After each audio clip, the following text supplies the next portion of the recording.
bienvenue à la séance ordinaire, la première séance du mois de janvier de l'année 2021.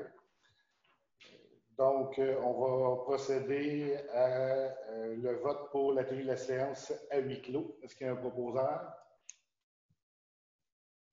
Je propose Daniel Kempa. Je seconde Denis Deshôtels. Proposé par M. Kempa et secondé par M. Deshôtels. M. Hébert, êtes-vous en accord? Hébert en accord. On ne vous entend pas fort, M. Hébert. Hébert en accord. Mme Légaré? Oui, je suis en accord. Mme Lynch? Oui. Et M. Lavoie? En accord. Donc, adopté à l'unanimité. On aurait besoin d'un proposeur et d'un secondaire pour l'enregistrement de la séance. Je propose Daniel Kempa. Le second, Christiane Légaré. Proposé par M. Kempa, secondé par Mme Légaré. M. Deshôtels, êtes-vous en accord? En accord. M. Hébert? En accord, Hébert. Mme Lynch? Oui. Et M. Lavoie?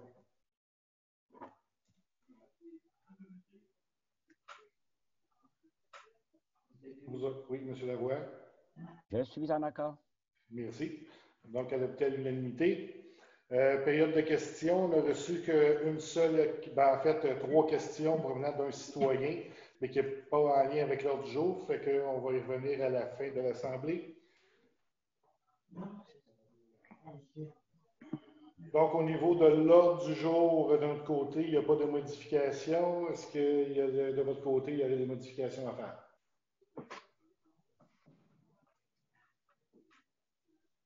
Parfait. On aurait besoin d'un proposeur de secondaire pour l'adoption de l'ordre du jour. Je propose Denis Deshôtels. Je seconde Daniel Kempa. Donc, proposé par M. Deshôtels et secondé par M. Kempa. Mme Légaré, êtes-vous en accord? Je suis en accord. M. Lavoie? Je suis en accord. M. Hébert? D'accord. Et Mme Lynch. Oui. Donc, adopté à l'unanimité. On va aller au point 1.1.1, procès-verbal de la séance du 17 octobre 2020. Est-ce qu'il y a des questions, des commentaires?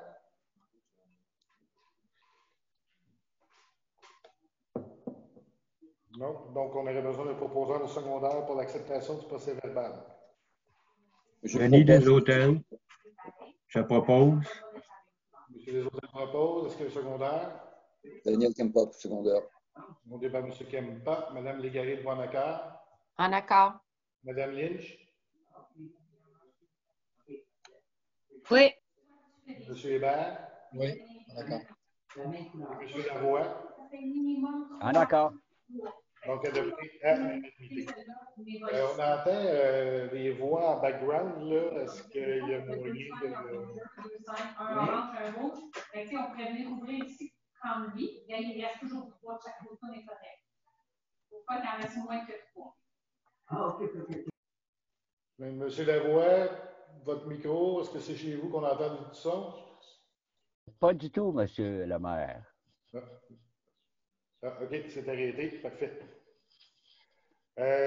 Donc, le procès-verbal est adopté à l'unanimité.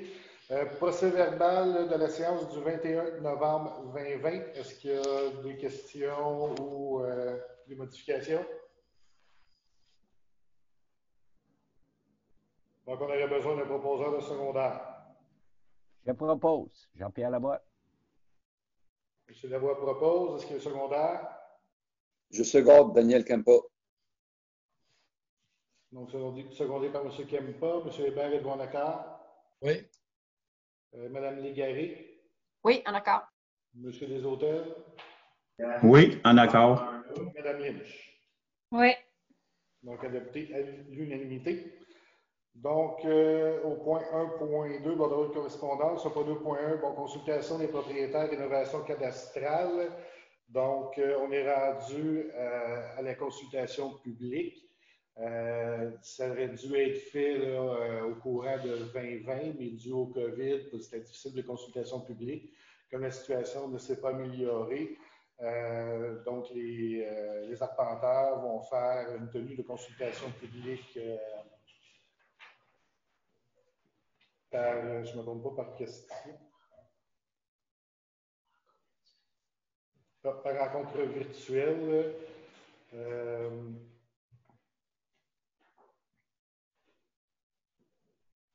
En fait, ils vont devoir prendre aussi rendez-vous là, pour les rencontres virtuelles. Là, on va mettre sur notre site web là, la date. Ça va être du 11 au 29 janvier pour les rendez-vous, puis pour pouvoir faire les rencontres. Est-ce qu'il y a des questions là-dessus?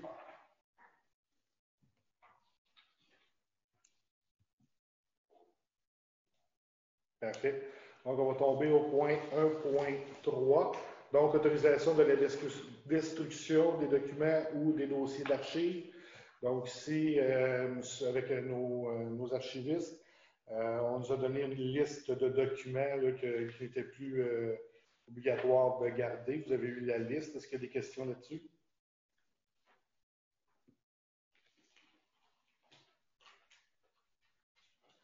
Donc, on aurait besoin d'un proposeur de secondaire pour la destruction de certains documents d'archives. Je propose Daniel Campa. Je seconde Denis Desautels. Proposé par M. Kempa, secondé par M. Desautels. M. Hébert, êtes-vous en accord? Oui, monsieur. Mme Légaré? Oui, en accord. M. Lavoie? Oui, en accord. Et Mme Lynch? Oui.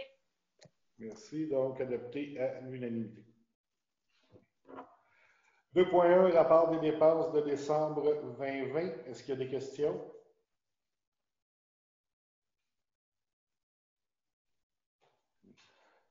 Donc, on aurait besoin d'un propos. Oh, Madame Paquet, est-ce que vous voulez nous faire un petit résumé, s'il vous plaît? Oui, pour le mois de décembre, les chèques numéro 10 322 à 10 344 ont été émis pour un total de 59 569,94. Les paiements par Internet et les retraits directs pour le mois de décembre sont de 75 931,84 pour un total de déboursés pour le mois de 135 501,78. Et le total de déboursés pour les salaires du mois de décembre est de 65 086,14. Merci beaucoup. Donc, on aurait besoin d'un proposeur et de secondaire. Je propose Christiane Légaré. Je seconde Denis Desautels. Donc, proposé par Mme Légaré, secondé M. Desautels. Mme Lynch, êtes-vous en accord? Oui. M. Hébert? Non. Donc, M. Hébert, vous êtes en désaccord? Je confirme que je suis en désaccord. Merci. M. Lavoie? En accord. Et M. Kempa? En accord. Donc, adopté à la majorité.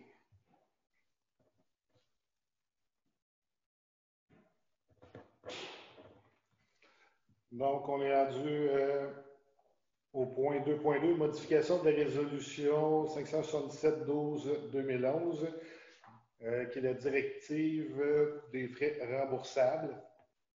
Donc, ici, c'est le montant qui doit être donné là, à la municipalité pour les frais de déplacement qui n'ont pas été changés depuis une dizaine d'années. Donc, il était à 45 sous le kilomètre. On y était avec les recommandations des ministères. Donc, ce serait de donner un montant de 59 sous le kilomètre pour les premiers 5000 kilomètres de l'année.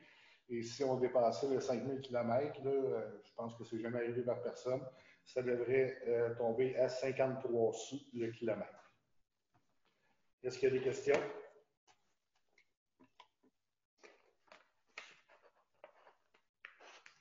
On aurait besoin d'un proposeur de secondaire. Je propose Daniel Campa. Proposé par M. Kempa. Est-ce qu'il y a un secondaire? Je seconde Christiane Légaré. Secondé par Mme Légaré. M. Lavoie, êtes-vous en accord? En accord. Mme Lynch? Non. M. Hébert, Non. M. Desautels. Oui, en accord. Donc, adopté à la majorité. Point 3.1, acceptation de la retraite d'un employé.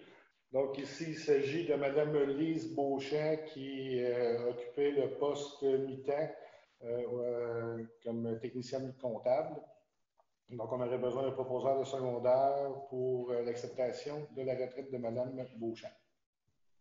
Je propose Daniel Campa. Je seconde. Jean-Pierre Lavoie. Proposé par M. Kempa, secondé par M. Lavoie. M. Hébert, êtes-vous en accord? Oui. Mme Légaré, Oui, en accord. Mme Lynch Oui. et M. Desautels. Oui, en accord. Donc, adopté à l'unanimité. Et je voudrais en profiter pour remercier Mme Beauchamp de, on va dire, ses années de service, parce que c'était avec nous depuis plus d'1 an. Et lui souhaiter également une bonne retraite. Point 3.2, donc autorisation d'aller en appel de candidature pour le poste d'adjoint aux finances. Donc, ce serait en remplacement de Mme Beauchamp. Donc, c'est un poste temps partiel régulier. Puis, au début aussi, ce serait en remplacement de maladie de l'autre mi-temps technicienne comptable. Donc, ce serait un poste mi-temps, mais qui occuperait les deux postes le temps du congé de maladie de l'autre personne. Donc, on aurait besoin d'un proposeur et de secondaire pour aller en appel de candidature. Je propose Christiane Légaré. Je seconde Daniel Campa. Donc, proposé par Mme Légaré, secondé par M. Kempa. M. Hébert, êtes-vous en accord? Oui. M. Desautels. En accord. Mme Lynch Oui. et M. Lavoie. En accord. Donc, adopté à l'unanimité. Donc, on tombe au point 7.11, demande de dérogation mineure du 101 chemin Petit-Lac-Orignal. M. Desautels, pouvez-vous nous en faire un petit résumé? Certainement. Alors, c'est de régulariser l'implantation des bâtiments existants avec une marge de recul latérale de 1,11 m, alors que la grille de spécification du règlement 368-02-01 dit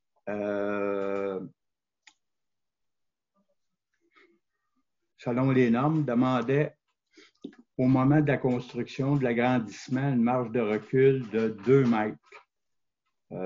C'est une propriété qui a été vendue en décembre.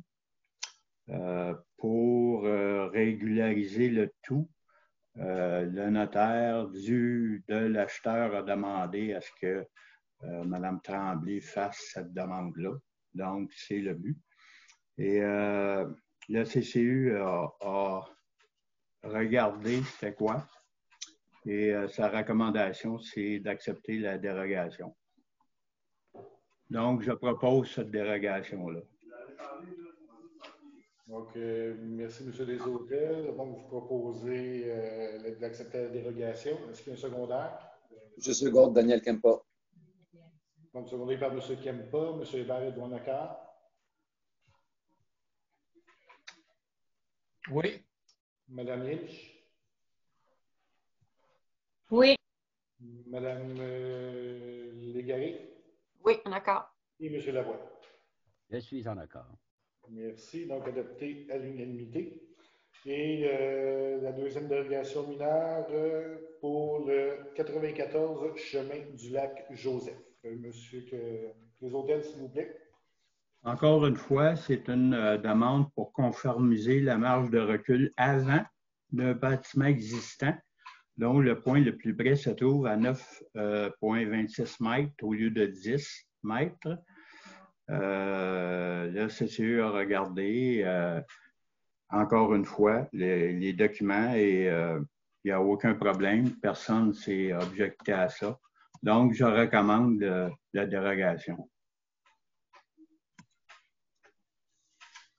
Donc, merci, M. Desautels. Est-ce qu'il y a un proposeur? Propose. Ben, je pense que c'est M. Desautels. Moi, je seconde. Daniel Kempa, seconde.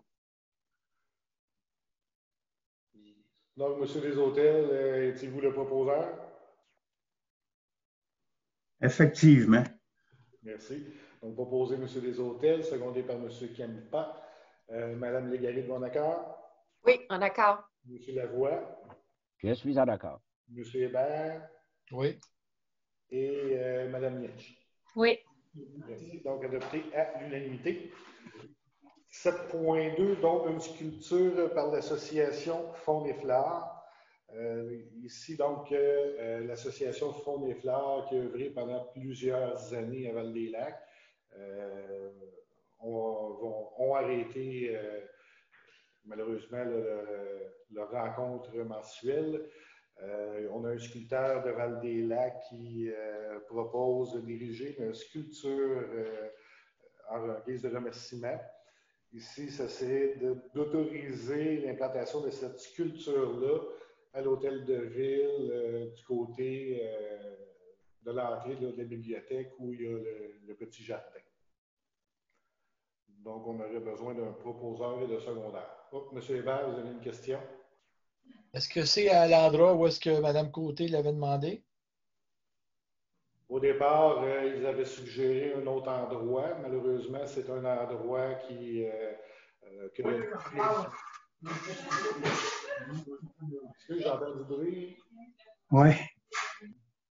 C'est un endroit où le déneigement pourrait... la neige pourrait revoler sur la sculpture, pourrait endommager la sculpture. Donc, on trouvait que c'était plus... un meilleur endroit où elle serait plus protégée et elle serait quand même vue là, par toute personne là, qui passerait soit sur le chemin ou qui viendrait à la municipalité. Est-ce que Mme Côté est en accord avec ce choix? Ben, qu'elle soit en accord ou pas avec le choix, c'est l'endroit qu'on lui a suggéré. Et, Non, mais dans votre correspondance, Oui. qu'est-ce qu'elle a écrit, M. le maire? Elle est en accord. Je suis... ah oui.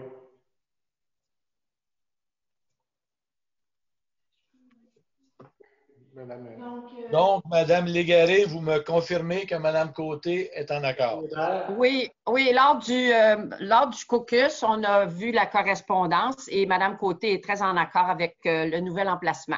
Puis de toute façon, je pense que la statue va être encore plus en évidence au milieu d'un beau jardin et bien protégée, alors qu'elle serait vraiment à risque à l'endroit où est-ce que, au premier endroit suggéré. Mais Mme Côté est absolument en accord avec ce nouvel emplacement. Mme Paquet, vous voudrez intervenir? Oui, j'ai le courriel de Mme Côté et elle répond à la question ici, à notre offre de placer la sculpture ici à l'Hôtel de Ville et sa réponse est la suivante. Nous acceptons votre suggestion pour le lieu de la sculpture que notre association offre aux citoyens. C'est un excellent choix. Merci beaucoup, Mme Paquet. Alors, je propose, Monsieur le maire. Donc, Mme Légaré propose. Est-ce qu'il y a un secondaire? Je seconde Denis Desautels. Secondé par M. Desautels. Est-ce que M. Hébert, vous êtes en accord? Oui. Mme Lynch? Oui. M. Kempa? Oui. Et M. Lavoie?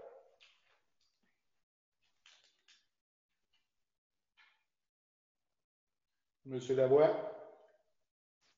J'ai dit oui. Merci. Donc, adopté à l'unanimité. Donc, on est rendu à la période de questions de fin de séance. Donc, on a reçu par écrit une demande, en fait, 3 questions de M. Normand Béchard. La première étant, suite à l'erreur comptable commise en 2019, amenant les élus à voter une augmentation de taxes importantes pour l'an 2020, Est-ce que les élus ont l'intention, dans le budget 2021, de rectifier la situation et abaisser le taux de taxation pour 2021? Évidemment, tant qu'on n'a pas voté le budget, on ne peut pas donner de chiffres ou quoi que ce soit. Par contre, et la séance du budget va avoir lieu le 20 janvier. Par contre, ce qu'on peut dire, c'est ce qu'on a déjà fait, on a remboursé le fonds de roulement, qui fait que maintenant, il est à zéro, il n'est pas utilisé du tout. Et on a utilisé aussi des fonds pour payer cette année, en 2021, ça va être entre autres les élections. Donc, on utilise évidemment ces sous-là pour payer les élections. Maintenant, ça m'amène à la question numéro 2. Comment la municipalité a l'intention d'utiliser les importants surplus accumulés suite au budget 2020? Bon, on a quand même, comme j'ai dit, utilisé certains montants, mais pour les autres, il faut attendre d'avoir l'audit comptable parce qu'on va parler de montants hypothétiques tant que les comptables n'ont pas confirmé là, les montants du surplus. Donc, finalement, suite à la séance du budget, on va pouvoir en parler plus, une fois le budget voté, on va pouvoir en parler plus adéquatement. Et question plus spécifique, mais ça va être la même réponse. Dans le budget 2021, y aura-t-il un budget d'alloué pour amorcer les démarches visant à réparer le barrage du lac Gagnon et si oui, combien? Il ne faut pas oublier que la réparation du barrage, on parle de deux choses. Un, les études et deux, la réparation en tant que telle. On avait déjà quand même mentionné qu'on essaierait de faire la parité avec ce qui avait été fait sur le barrage du lac Quenouille. Donc, l'intention, là, présentement, le budget n'étant toujours pas voté, l'intention pour la réparation du barrage au moment où on se parle serait que ce serait payé par une taxe de secteur, donc ça n'a pas à être prévu au budget. Et ce qu'on avait déjà mentionné également, c'était pour les études de réparation, ça serait à même le fonds général. Encore là, je vais répéter, tant que le budget n'aura pas été voté, on ne pourra pas te donner de réponse plus précise. Ce qui termine la période de questions au niveau des citoyens. Est-ce que quelqu'un a quelque chose d'autre à ajouter ou d'autres questions?